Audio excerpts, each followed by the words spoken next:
Today, my dear brothers and sisters, I'm going to speak here in this park in Mexico City about something that is very important. I want to refer emphatically to the matter of dreams.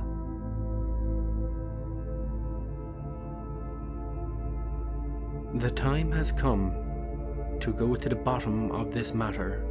The most important thing is to stop dreaming. Dreams, in reality, are only mere projections of the mind, and therefore they are illusory. They are no good. Precisely, it is the ego that projects dreams, and obviously, those dreams are useless. We need to transform the subconscious into the conscious. We need to radically eliminate not only dreams, but the possibility of dreaming. It is unquestionable that such a possibility exists as long as there are subjective elements within our psyche. We need a mind that does not project. We need to exhaust the process of thinking. The projective mind projects dreams, and they are vain and illusory.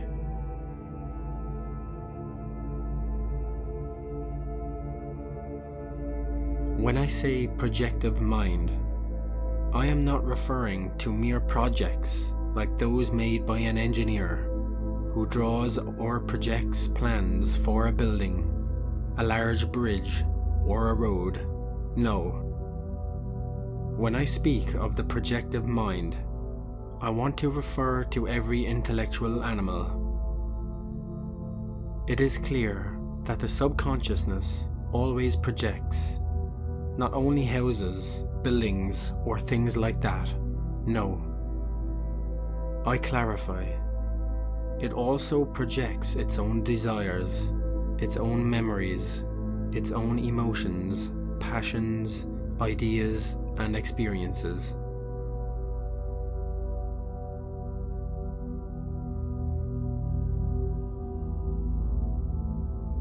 The projective mind, I repeat, projects dreams, and it is clear that as long as the subconscious exists, the projections will exist. When the subconscious has become conscious, the projections end. They can no longer exist. They disappear.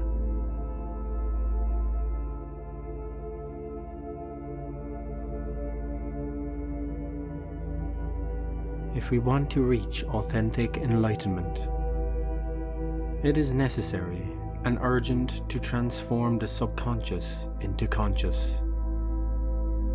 Undoubtedly, such a transformation is only possible by annihilating the subconscious. But the subconscious is the ego. Then we must annihilate the ego, the I, the myself, the oneself. This is how the subconscious is transformed into conscious, so that the objective, real and true consciousness remains in its place. In other words, I want to say that as long as there is any subjective element within ourselves, however insignificant it may be, the possibility of dreaming continues. But when every subjective subconscious element ends, when there is no longer any aggregate or subconscious element left in our psyche, then the result is objective consciousness, authentic, true enlightenment.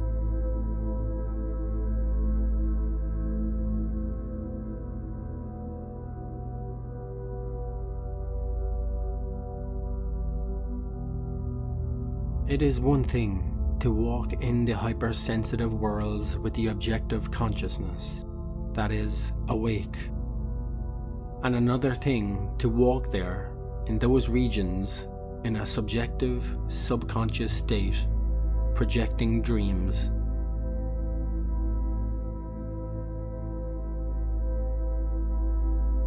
You see what a great difference there is between the one who wanders through those regions projecting dreams and the one who lives there without making projections, with fully awake, enlightened consciousness, in a state of super exalted vigilance.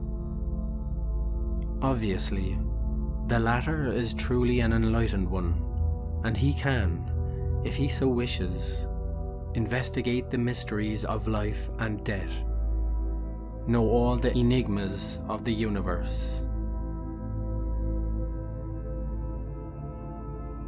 A certain author says that dreams are disguised ideas. And if that is so, we can clarify the matter a little more by saying that they are projections of the mind, because those disguised ideas are projected mentally, and that is why the dreams, therefore, are false and vain.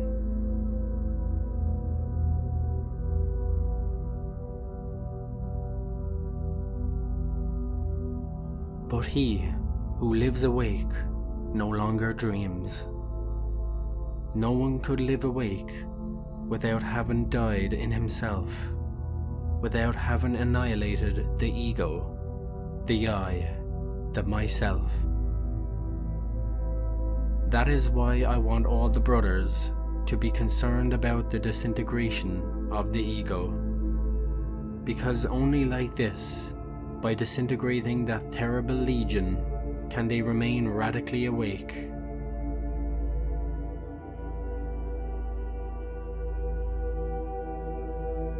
Undoubtedly, it is not so easy to eliminate subjective elements. There are a lot of them. This elimination is processed in a didactic way, little by little, and as one eliminates such elements, the consciousness becomes objectified. And when the elimination is absolute, the consciousness is totally objectified and awake. Then the possibility of dreaming is terminated. It is over.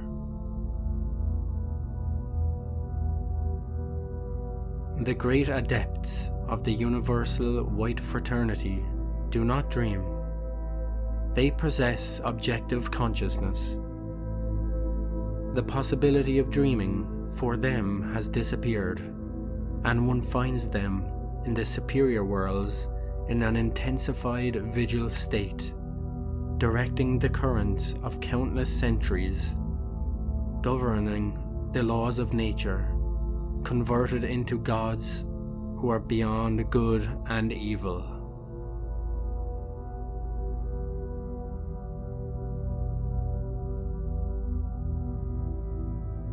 It is therefore indispensable to understand this thoroughly, and for anyone to be able to draw an exact summary, I would like to say the following.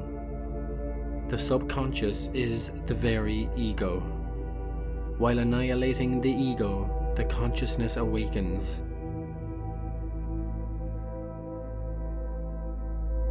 The subconscious elements are infrahuman, and each one of us carries them inside.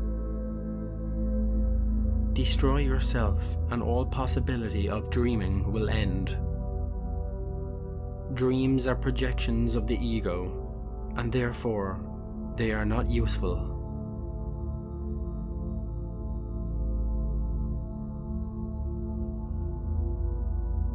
The ego is the mind.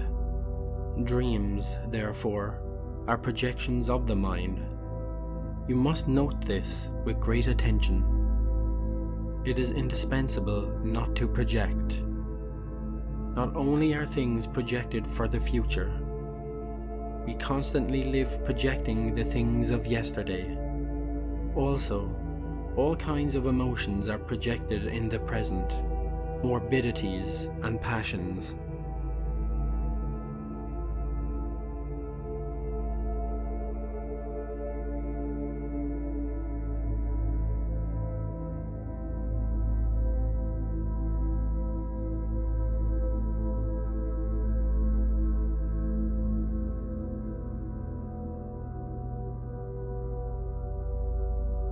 The projections of the mind are infinite, and therefore the possibilities of dreaming are also infinite.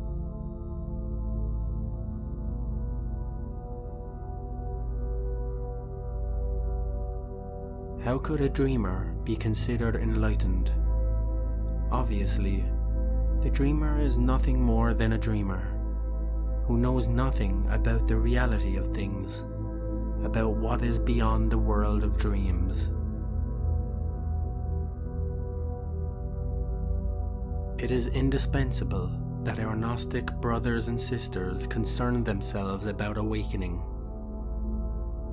It is required that they truly dedicate themselves to the dissolution of the ego, of the I, of the myself, of the oneself.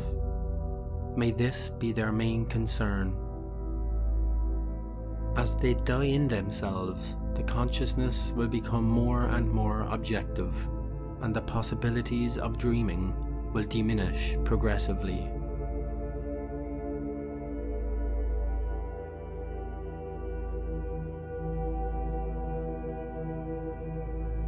Meditation is indispensable for comprehending our psychological errors.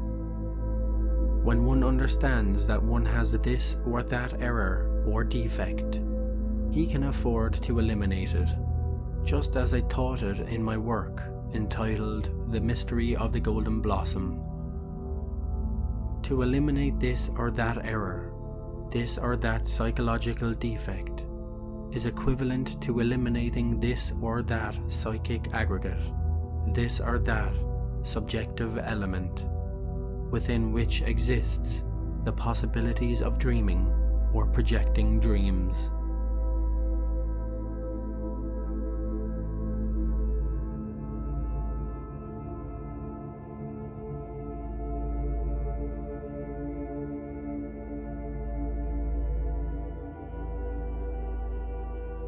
When one wants to eliminate a defect, an error, a psychic aggregate, one must first comprehend it. But it is not enough to only comprehend. It is necessary to go deeper, to the depths. It is necessary to capture the deep meaning of what one has comprehended. One can only achieve such a capture through the profound, very intimate, profound meditation. The one who has captured the deep meaning of what he has comprehended is in a position to eliminate it.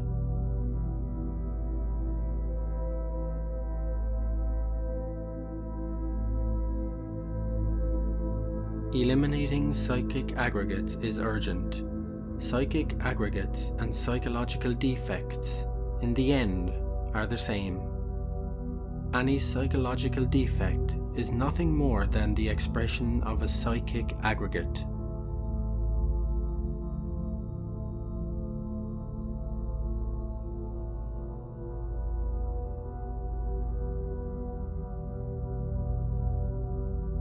That we have to eliminate them, that is clear.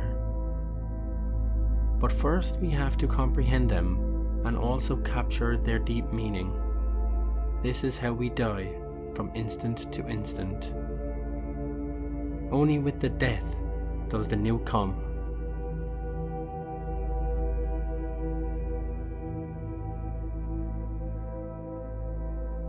You want to be awake in the astral, in the mental, etc. But you do not worry about dying. And what is most serious is that you confuse the dreams with true mystical experiences. One thing are dreams, which are only simple projections of the subconscious, and another thing are the mystical real experiences. Any authentic mystical experience demands the state of alertness and an awakened consciousness. I could not conceive of a mystical experience with the consciousness asleep.